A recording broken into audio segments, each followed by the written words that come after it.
యేసుక్రీస్తు నామములో బెతస్తా విడుదల పరిచర్య తరపున మీకు ప్రేమపూర్వకమైన వందనాలు. ఈ దిన వాక్య ధ్యానము, నీ కృప జీవము కంటే ఉత్తమము, నా పెదవులు నిన్ను స్తుతించును. కీర్తనల గ్రంథం 63వ అధ్యాయం 3వ వచనం.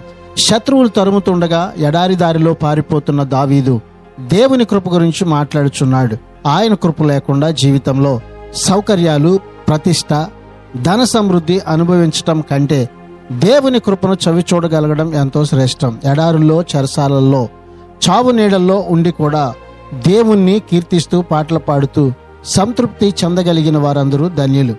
ఈ కీర్తన ఆరంభ వచనాలను యథార్థంగా పలకగలవారు తప్ప ఇతరులెవరూ కూడా ఇలాగన చేయలేరు. ప్రార్థన.